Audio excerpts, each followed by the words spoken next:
Waheguru Ji Ka Khalsa, Waheguru Ji Ki Fateh. Welcome to the segment of Khoj Gurbani's a-sabad-a-day. We continue with our recitation from Var Rag Maj Mahalla Pehla, the 14th Pauri. Slok Mahalla Pehla. Siha Baaja Charaga Kuhiyan, Ina Khawale Kaha, Kao Khanat na Maas Khawale, Eh Chalaye Raha. ਨਦੀਆਂ ਵਿੱਚ ਟਿੱਬੇ ਦਿਖਾਲੇ ਥੱਲੀ ਕਰੇ ਅਸਗਾਹਾ ਕੀੜਾ ਥਾਪ ਦੇ ਪਾਤਸ਼ਾਹੀ ਲਸਕਰ ਕਰੇ ਸਵਾਓ ਜੇਤਾ ਜੀ ਵਹਿ ਲੈ ਸਾਹਾ ਜਿਵਾਲੇ ਤਾਂ ਕਿਆ ਅਸਾਹਾ ਨਾਨਕ ਜਿਉ ਸੱਚੇ ਭਾਵੈ ਤਿਉ ਦੇ ਗਿਰਾਹਾ ਮਹੱਲਾ ਪਹਿਲਾ ਇੱਕ ਮਾਸਹਾਰੀ ਇੱਕ ਤ੍ਰਿਣ ਖਾਹੇ एक ना छत्ती अमृत पाहे एक मिटिया मह मिटिया खाहे एक पाउन सुमारे एक निरंकारी नाम आधारे जीवे दाता मरे न कोय नानक मुठे जाहे नाहे मन सोए पौड़ी पूरे गुर की कार कर्म कमाइए गुरमती आप गवाए नाम ध्याइए ਦੂਜੀ ਕਾਰੇ ਲਗ ਜਨਮ ਗਵਾਈਐ ਵਿਣ ਨਾਵੇਂ ਸਭ ਵਿਸ ਪੈਜੇ ਖਾਈਐ ਸੱਚਾ ਸ਼ਬਦ ਸਲਾਹ ਸੱਚ ਸਮਾਈਐ ਵਿਣ ਸਤਗੁਰ ਸੇਵੇ ਨਾਹੀ ਸੁਖ ਨਿਵਾਸ ਫਿਰ ਆਈਐ ਸੀਹਾਂ ਬਾਜਾਂ ਚਰਗਾਂ ਕੂਹੀਆਂ ਇਨ੍ਹਾਂ ਖਵਾਲੇ ਕਾਹਾ. This is the opening verse. And it says, now Guru Nanak mentions raptors like falcons, hawks, and so on, who are flesh-eating. Siha Baaja Charaga Kuhiyan Inna Khawale Kaha, that if the Creator so wishes, they can be fed grass, or they could become grass-eating. And on the other hand, Kao Khantana Mas Khawale. Grass-eating cows could be made to eat meat if the Creator so wishes. Rivers could turn into mounds, nadiya vich tibbe dikhale, and the earth could become a bottomless ocean. Thalli kare asagaha. If the Creator so wishes, Kira thap de patshahi, a worm could become a king. The implication being that a nobody could become a king. And an army could be reduced to ashes in an instant. Lashkar kare swa. Jete jeev hai, le saha. All creatures live by breathing. Yet, jivale ta ke asaha, even without the breath, he could keep all creatures alive. Says Nanak, as it pleases the divine dispensation, divine providence, in that manner we are sustained. Nanak jiyo sache pave, tyon deh gira. So he sustains us, keeps us as it intends. We are designed by intent. Also an indication that hukum, that providence, is in complete control.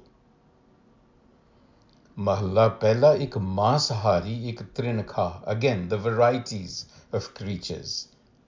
Some are carnivorous, masahari, flesh-eating, while some graze, ik trinkhahe.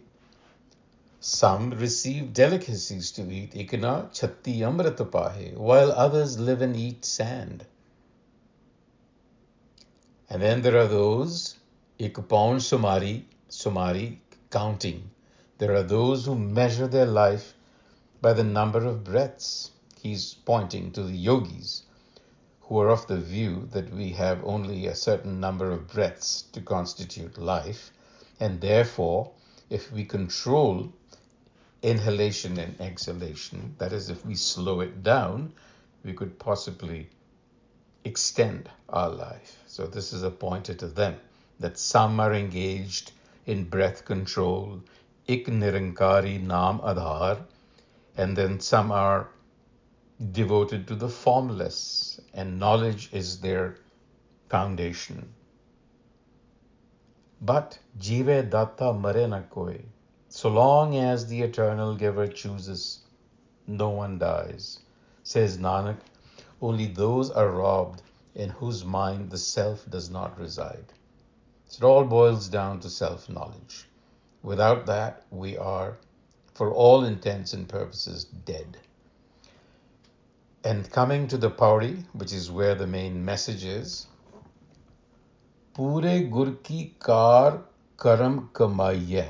The service of the perfect enlightener, the Guru, is earned when we are so graced or destined.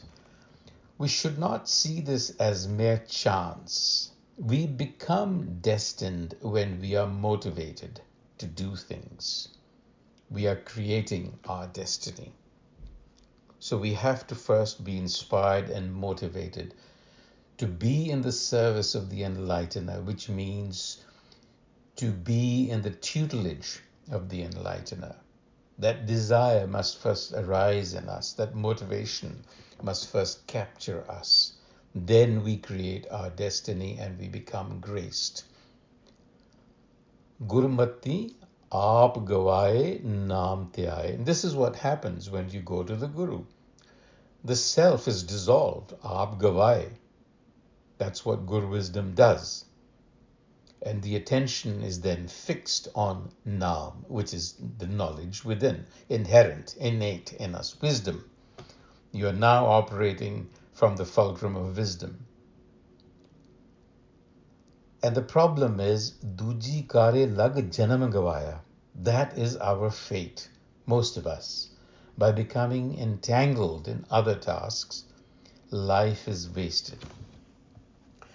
So it is a caution against entanglement. Without self-realization, all that we wear and eat is but like poison. Vis peje khai. Now, in the previous pori, a similar caution, a similar observation was made, that life becomes toxic without wisdom. So therefore, the advice is Sacha Sabda Salaha Sacha Samayya. By assimilating the true discourse of the Guru, become like the Eternal One, such a samayya, samanta. But what does it mean to become like the Eternal One? What it means is to become harmonious with the Eternal One, and the Eternal One expresses itself in the world of time and space as hukam. So, by default, what this is saying is, through Guru wisdom, become harmonious with hukam.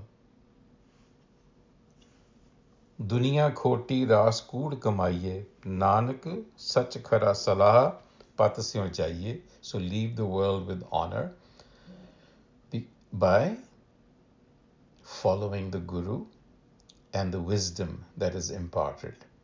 Because that is when you will know the unalloyed truth, the truth of existence. Because the world is deceptive.